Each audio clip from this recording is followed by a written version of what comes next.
नमस्कार फ्रेंड्स, गृहस्वामिनीच्या या सत्रामध्ये आपल्या सर्वांचं पुन्हा एकदा स्वागत। आज आपण एक नॉनव्हेज डिश करायला शिकणार आहोत, ती म्हणजे कोलंबीची ग्रेव्ही। कोलंबी ही सर्वांनाच आवडती अशी फिश आहे। त्याची ग्रेव्ही आपण कशा पद्धतीने करणार आहोत ते आज आपण पाहणार आहोत। कोलंबीची ग्रेव्ही करण्यासाठी आपल्याला लागणारे साहित्य आहे, साधारण मी इथे 1 बाउल कोलंबी घेतलेली आहे साफ करून।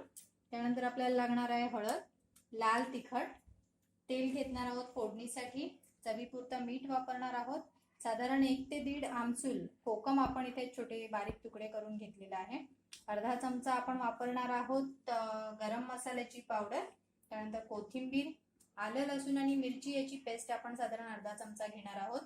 इथे मी खोबऱ्याचं वाटण घेतलेलं आहे, त्या वाटणामध्ये आपण कांदा भाजून घेतलेला आहे, ओलं खोबरं भाजलेलं आहे आणि सुकं खोबरं देखील भाजलेलं आहे।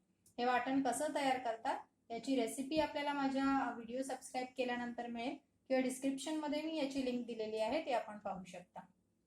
इथे मी बटाटा घेतलेला आहे 1 मोठा चिरून, तो मी पाण्यात भिजत ठेवलेला आहे। त्यानंतर इथे फोडणीसाठी आपण टोमॅटो 1 घेतलेला आहे, अर्धा कांदा घेतलेला आहे आणि काही कढीपत्त्याची पानं आहेत। चला तर मग आपण सुरुवात करूया। आपण या ठिकाणी प्रथम कृती करताना जी कोलंबी आहे त्याला मॅरिनेशन करून घेतलेलं आहे। त्यात आपण घातलेला आहे अर्धा चमचा आलं लसूणची पेस्ट आणि अर्धा चमचा आपण घेतलेली गरम मसाल्याची पेस्ट। त्याला आपण सर्वाला एकजीव करून साधारण 10 ते 15 मिनिटं ठेवणार आहोत।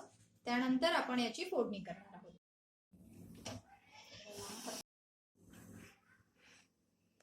आता आपण फोडणीची तयारी करून घेऊया। हे आपलं जे मॅरिनेशन आपण ठेवलं होतं ते साधारण 10 ते 15 मिनिटं आपण ठेवलेलं आहे। आता आपण इथे पॅन गरम करायला ठेवलेला आहे, त्यामध्ये आपण घालणार आहोत 1 मोठा चमचा तेल,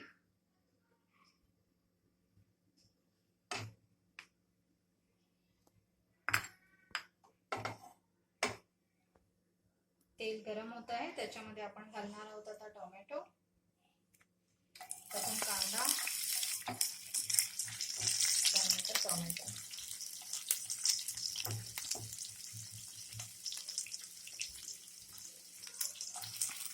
आणि कढीपत्ता घालणार आहोत।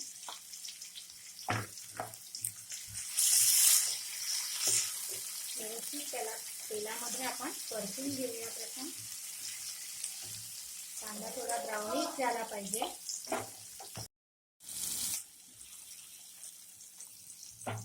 फोडणीमध्ये आता कांदा टोमॅटो व्यवस्थित शिजलेला आहे। आता आपण त्यामध्ये घालणार आहोत अर्धा चमचा हळद,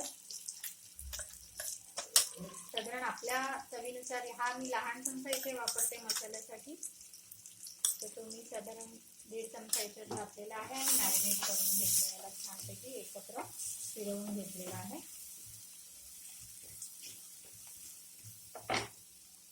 गॅस कमी ठेवला आहे मी आणि याच्यामध्ये मी हे पाण्यात भिजवलेले बटाटे घालणार। बटाटे आपण व्यवस्थित याच्यामध्ये फिरवून घेणार आहोत।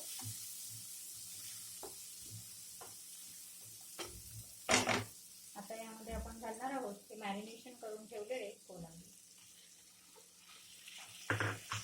मी गॅस थोडा मोठा करते आणि हे सर्व मिश्रण व्यवस्थित एकजीव करून घ्यायचं आहे, ही फोडणी याला व्यवस्थित लागली पाहिजे। तिखटाचं प्रमाण हे आपण आपल्या आवडीनुसार ठेवू शकता, पण या ठिकाणी कमी प्रमाणात थोडं तिखट वापरलेलं आहे, कारण आपण त्याच्यामध्ये आधीच आलं लसूणची पेस्ट, गरम मसाला पेस्ट वापरलेली आहे, त्याच्यामुळे त्याला चांगला झणझणीत तिखटपणा येणार आहे। आता हे मीठ याला मिश्रण लागलेलं आहे, आपण याच्यामध्ये गॅस थोडा मी कमी करते,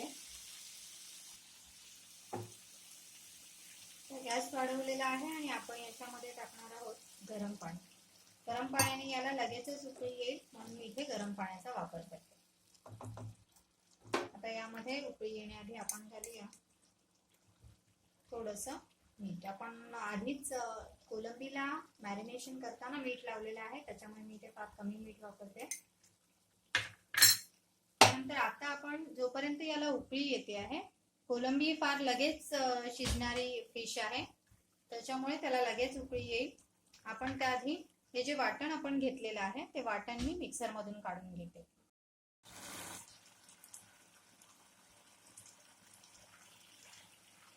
साधारण अशा पद्धतीने ही कोलंबी शिजलेली आहे आणि यातला बटाटाही चांगला शिजलेला आहे.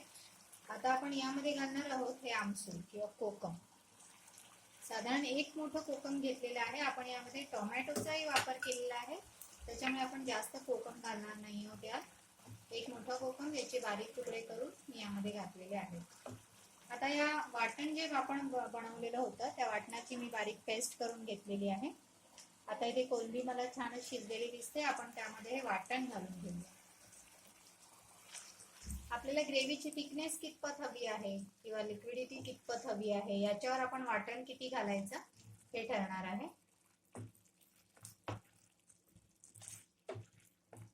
ही ग्रेव्ही याच्यामध्ये आपल्याला जर जास्त घट्ट नको असेल तर आपण त्यात थोडं पाणी घालू शकतो.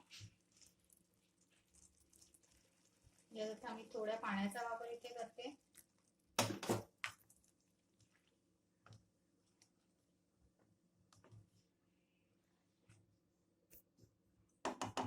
अशा पद्धतीने आता आपण याला मीठ घातलेलं आहे. आपण याला गार्निशिंग साठी थोडं कोथिंबीरीचा इथे मी वापर करणार आहे आणि हे मिश्रण याला एक उकळी येऊ देणार आहे. आपण आत्ताच वाटण घातलेलं आहे त्याच्यामुळे जसं छान याला उकळी आली की आपण नंतर याला सर्व करू. अशा पद्धतीने आपली कोलंबीची ग्रेव्ही रेडी आहे. आपण ती भाकरी, चपाती किंवा रोटी कशाबरोबरही खाऊ शकतो. आपण नक्की रेसिपी ट्राय करा. आपल्या सर्वांना नक्की आवडेल. आपले अभिप्राय आणि कमेंट्स माझ्यापर्यंत येऊ द्या आणि हा व्हिडिओ पाहून झाल्यानंतर माझा चॅनल सबस्क्राईब करायला विसरू नका. थँक्यू.